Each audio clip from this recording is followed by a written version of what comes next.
اللہ تعالیٰ نے آسمانوں کو ستونوں کے بغیر پیدا فرمایا. اب ستون بغیر عمدن، اس بات کا پتہ چل گیا کیونکہ یہ جمع آسمانوں کی زیادہ تعداد پر کہ آسمان ایک نہیں ہے، ایک سے زیادہ ہیں. آسمان ستونوں کے بغیر پیدا کرنا یہ اللہ کی شان ہے. ہر ایک انہیں دیکھ رہا ہے کہ وہ واقعی ستونوں کے بغیر کھڑے ہیں. سمجھ آ رہی ہے بات؟ اللہ نے اس میں بندوں کو تنبیہ فرمائی ہے کہ ان کی کیفیت دیکھ کر اندازہ کر لو رب کی قدرت کا. اتنے بڑے آسمان بغیر ستون کے کھڑے ہیں تو یہ کس کی قدرت ہے؟ اللہ تعالی کی. آسمانوں اور زمین کا نظام یہ بات بتا رہا ہے کہ یہ بہت بڑا کارخانہ ہے، اس کو کوئی چلانے والا ہے جس کے نظام میں ذرہ برابر کمی بیشی نہیں ہوتی.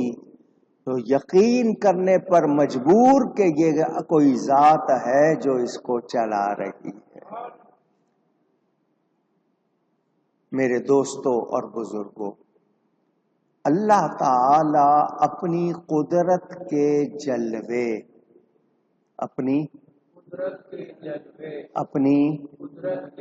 دھیان سے سننا لفظ قدرت کیا مطلب؟ قدرت کے معنی وہ طاقت جس سے آپ کچھ کر سکیں، وہ طاقت جس سے آپ کام کرتے ہیں. اللہ تعالی قادر ہے، سب کچھ کر سکتا ہے، سب کچھ. اس کو کوئی مجبوری، کوئی کمزوری نہیں ہے. اللہ تعالی کی قدرت کے جلوے اللہ اپنے بندوں کو بھی عطا کرتا ہے، اپنی مخلوق کو بھی، اپنی مخلوق کو بھی. مجھے یہ بتائیں چیزوں میں تاثیر کس نے رکھی ہے؟ تو وہ اللہ جو چیزوں میں تاثیر رکھ رہا ہے وہ اپنے بندوں میں نہیں رکھ سکتا؟ بات آپ کو سمجھ آ رہی ہے؟ کتنی غذائیں ہیں، ان سے دوائیں بناتے ہیں، جی اس میں یہ تاثیر ہے، اس میں یہ تاثیر، فلاں چیز کھاؤ یہ ہوگا، بادام کا یہ فائدہ، اخروٹ کا یہ فائدہ، کاجو کا یہ فائدہ، کشمش کا یہ فائدہ، پھلوں میں آم کا یہ فائدہ، انگور کا یہ فائدہ، سیب کا یہ فائدہ. کہتے ہو یا نہیں کہتے؟ تو کس نے رکھے ہیں یہ فائدے؟ تو جس اللہ نے انگور میں، سیب میں، تربوز میں فائدے رکھے ہیں، اپنے بندوں میں نہیں رکھے؟ تو تھوڑی سی عقل سے کام لے لے. اللہ کے کچھ خاص بندے ایسے ہیں جو اس کی قدرت کے مظہر ہے، مظہر جس سے وہ بات ظاہر ہو. تو اللہ کی قدرت کے مظہر دراصل وہی ساتوں آسمانوں کے معنوی ستون اور نظام عالم کے مطلقاً سبب ہیں. میں نے جو بات کی ہے شاید آپ کی سمجھ میں آئی ہو یا نہ آئی ہو. اللہ کے کچھ بندے ایسے ہیں جن کی وجہ سے یہ نظام قائم ہے. وہ اللہ کی بارگاہ میں اتنے مقبول، اللہ نے ان کو یہ شان دی ہے، ان کی اپنی شان خود سے نہیں ہے، رب کی دی ہوئی ہے. آپ کو سننے کو ملا ہوگا یہ غوث ہے، یہ قطب ہے، یہ قطب مدار ہے، یہ قطب ارشاد ہے، یہ اوتاد ہیں. وتد نیل کو کہتے ہیں، جس کو آپ کیل کہتے ہیں. یہ مختلف درجے اولیاء کے، ان کے ذریعے اللہ نے اپنے نظام کو رکھا ہوا ہے، ان کو یہ شان دی ہوئی ہے. ان سے قدرت کے جلوے ظاہر ہوتے ہیں. جب قیامت قریب ہوگی تو ان میں سے ایک بھی زندہ نہیں رہے گا. یہ جتنے خاص بندے اولیاء ہیں. پھر عالم دنیا ایسے ہوگا جیسے روح کے بغیر جسم ہوتا ہے. تو چونکہ جان کے بغیر جسم رہتا نہیں ہے، اسی لیے جب خاص اولیاء اللہ چلے جائیں گے دنیا قائم نہیں رہے گی، دنیا ختم ہو جائے گی. جیسے جسم سے روح نکل جائے تو جسم ختم ہو جاتا ہے، تو مٹی ہو جاتا ہے. اسی طرح یہ اللہ والے نہیں رہیں گے تو دنیا، تو جن کی برکت سے دنیا قائم ہے، اللہ نے جن کو یہ شان دی ہے، تو ہم ان کی شان کا انکار کر کے کوئی فائدہ اٹھا سکتے ہیں؟ نقصان ہی ہوگا. مانیں گے تو فائدہ ہوگا. تو اس کو یاد کر لیں. وَأَلْقَى فِي الْأَرْضِ رَوَاسِي، اور ڈالے زمین میں، زمین پر لنگر.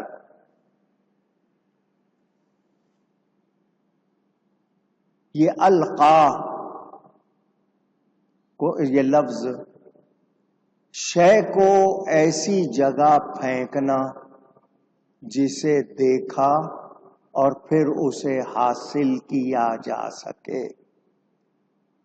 پھر یہ لفظ مطلقاً ہر پھینکنے پر استعمال ہونے لگا.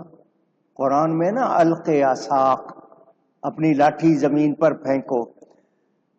اب رواسی، راسیہ لفظ کی جمع ہے. مراد کیا ہے کہ اللہ تعالی نے زمین پر ایسی چیزیں ڈال دیں جن سے زمین ٹھہر گئی. زمین، پہاڑوں کو رواسی سے تشبیہ دینے سے یہ بتایا گیا کہ یہ اللہ نے بنا دیے ہیں. زمینیں بہت بڑی مخلوق ہے لیکن اللہ انہیں چند پتھروں سے ٹھہرا دیتا ہے. زمین کتنی بڑی ہے، پہاڑ بہت تھوڑے، مگر ان سے اللہ نے زمین کو ٹھہرا دیا. چند پتھر بنا دیے، اب زمین میں ہلنے کی سکت نہیں. تو یہ اللہ کی قدرت کی بہت بڑی دلیل ہے. اللہ تعالی کی قدرت کی بہت بڑی دلیل ہے. اللہ تعالی کے لیے کچھ بھی مشکل نہیں. میں نے آپ کو بتایا عالم خلق اور عالم امر، کچھ چیزیں اللہ نے جیسے زمین و آسمان 6 دن میں بنائے.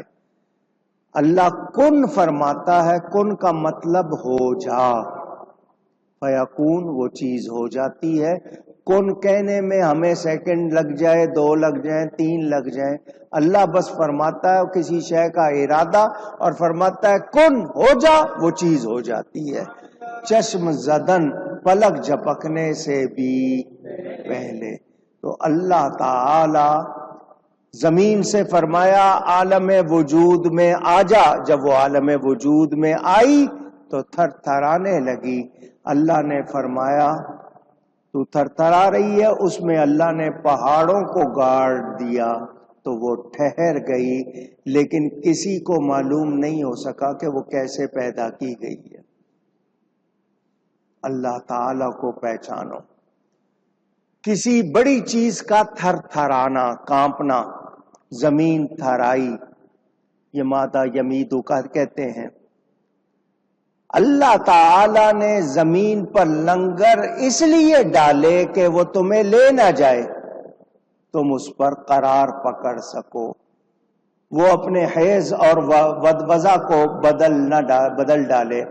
اللہ تعالی نے انتظام کیا ہے. یہ جو زمین پر ہم چل رہے ہیں، لیٹ جاتے ہیں، چل لیتے ہیں، تو یہ اللہ نے زمین کو ٹھہرا دیا، ورنہ ہم نہ سو سکتے تھے نہ چل سکتے تھے. زمین کو پہاڑوں سے اس لیے جکڑا گیا کہ وہ اپنی حرکت سے ایک جگہ سے دوسری جگہ پر نہ لے جائے، کیونکہ زمین پانی پر ایک جگہ نہیں رہ سکتی. جیسے کشتی پانی پر ہوتی ہے تو وہ ایک جگہ نہیں ٹھہر سکتی. اس لیے اللہ نے زمین پر پہاڑ گاڑ دیے تاکہ وہ ساکن ہو جائے. شیخ سعدی رحمت اللہ علیہ فرماتے ہیں اللہ نے مٹی کا فرش بچھایا جیسے نیک آدمی کا مصلی پانی پر ہو. زمین نے لرزہ کے تب سے آرام پایا جب اس پر پہاڑ کی میخ گاڑ دی. اللہ نے کیل کی طرح پہاڑ گاڑ دیا تو اس کا لرزہ بند ہو گیا. میرے دوستوں اور بزرگوں، کہا جاتا ہے کہ اللہ نے تمام روئے زمین پر صرف 19 پہاڑ گاڑے. کتنے؟ 19 کوہ قاف، ابو قبیس، جودی، لبنان، سینین، طور سینا، فیران. لیکن یہ وہ بڑے پہاڑ ہیں، چھوٹی چھوٹی پہاڑیوں کا ذکر الگ ہے، وہ اور ہیں. تو یہ علماء فرماتے ہیں یہ پہاڑ زمین کی ہڈیاں اور رگیں ہیں، جیسے جسم میں ہوتے ہیں.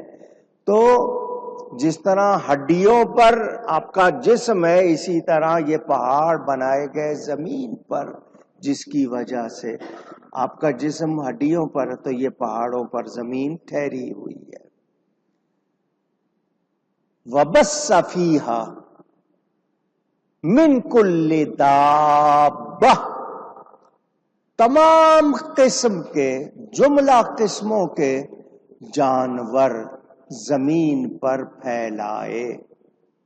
جیسے مٹی کے ذروں کو ہوا بکھیرتی ہے، اسی طرح یہ اللہ تعالی نے نظام بنایا کہ زمین پر جانوروں کو پھیلا دیا. اب ایک جملہ سن لیں، اگر یہ جانور نہ ہوتے، اگر یہ جانور تو ہمارے جس طرح کے اعمال ہیں، ہم جس طرح کے ہو گئے ہیں، اگر جانور نہ ہوتے تو بارش نہ ہوتی. جس طرح کے ہمارے اعمال ہو گئے ہیں، ہمارے عمل جیسے ہو گئے، اگر یہ جانور نہ ہوتے تو ہم پر بارش نہ.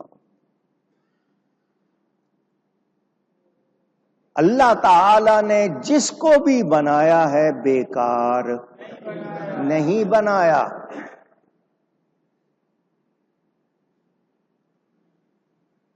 تو چھوٹے سے چھوٹا کیڑا ہو، بڑے سے بڑا جانور ہو، اس کی کیا حکمت ہے، کیا مشیت ہے، وہی جانتا ہے. ہمیں سمجھ آئے یا نہ. آہستہ چلنے والے، رینگنے والے، زیادہ ٹانگوں والے، 4 ٹانگوں والے، چوپائے جن کو کہتے ہیں، 4 پائے، چوپائے، کچھ رینگ رہے ہیں. اگر آپ دیکھو گے تو ساری مخلوق آپ کو سمجھ آ جائے گی. کھڑے ہوئے، رکوع میں، سجدے میں، اتحیات میں، اسی طرح آپ کو سارے نظر آئیں گے.